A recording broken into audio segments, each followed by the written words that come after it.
pasal ini akan dipakai oleh pemimpin-pemimpin yang akan datang. Apalagi pasal 218 menghina presiden dan wakil presiden. Kalau yang pasal 240 itu adalah lembaganya. Di seluruh dunia, rakyat itu harus mengkritik pemerintahnya. Tidak ada yang maksum, yang tidak punya dosa, hanya para nabi. Presiden pun harus dikritik.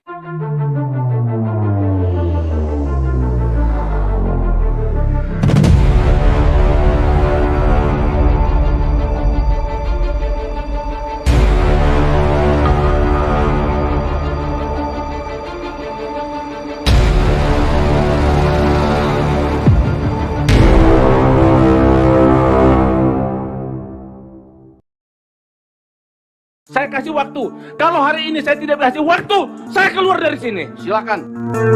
PKS berulah. Tanda tangan draft RKUHP, tapi walkout saat pengesahan. Ditulis oleh X Hardi. Dan pemerintah membatasi fitur di medsos atau media sosial, terutama aplikasi pesan WhatsApp, untuk mencegah penyebaran konten provokatif dan berita bohong kepada masyarakat. Batasan akses foto dan video dilakukan secara bertahap terhadap seluruh operator telekomunikasi. RKUHP akhirnya disahkan menjadi undang-undang. Sebenarnya, KUHP yang lama adalah warisan kolonial Belanda. Jadi bayangkan, KUHP ini sudah lintas semua presiden sampai Jokowi, dan di era Jokowi inilah dibuat rancangan KUHP yang baru sesuai dengan kondisi zaman.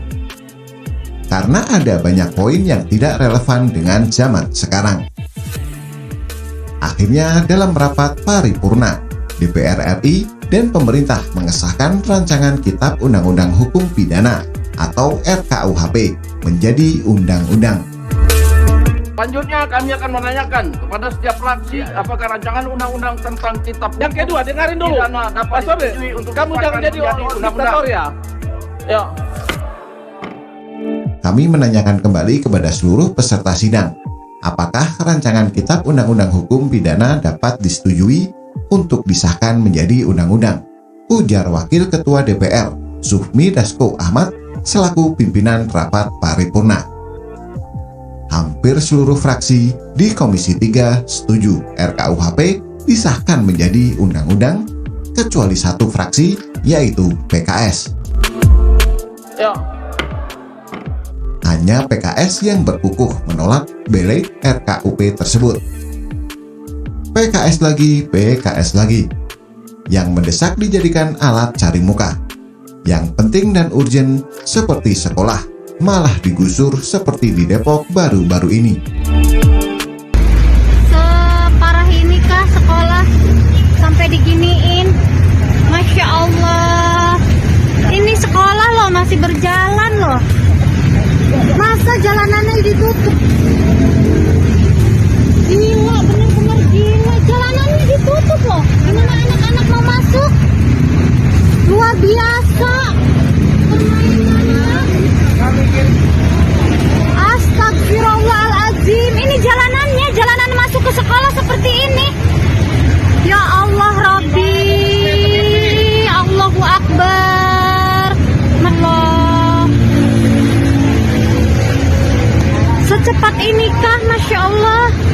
Dalam semalam loh. Gila. Ini anak sekolah kan ada pintu dong, orang proyek. Gak ada yang tahu ini jalan ke sekolah. Gak ada yang tahu jalanan ke sekolah, pintu gerbang segede gini gak ada yang tahu. Kalau masalah ini saya kurang tahu.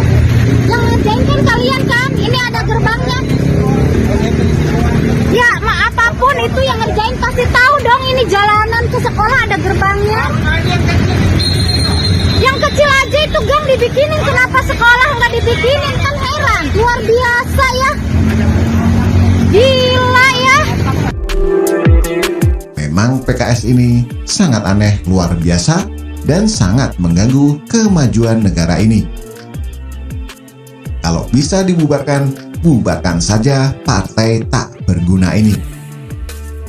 Sikap fraksi PKS dalam pengesahan RKUHP ternyata tidak konsisten. Anggota fraksi PKS, Iskan Kolbalubis, tiba-tiba menentang KUHP dalam rapat paripurna. Dia melakukan aksi walkout atau meninggalkan lokasi rapat karena permintaan fraksi PKS untuk menghapus sejumlah pasal tidak diakomodir.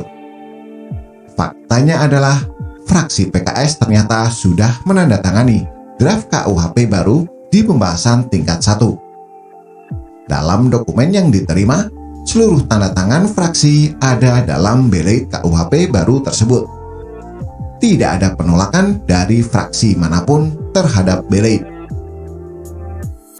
Di dokumen tersebut tertulis fraksi PKS menyetujui draft KUHP dengan catatan RKUHP dilanjutkan berdasarkan perundang-undangan dan ditandatangani langsung oleh pimpinan fraksi PKS DPR RI. Ada tanda tangan Jazuli Juwaini selaku ketua dan Ledia Hanifah sebagai sekretaris dalam dokumen tersebut. PKS entah kenapa tiba-tiba banting setir dan menolak. Ini adalah permainan licik dari PKS yang tujuannya tak lain adalah untuk memperkeruh situasi dan mencari sensasi demi didukung rakyat. Dari awal mendukung, kemudian menolak.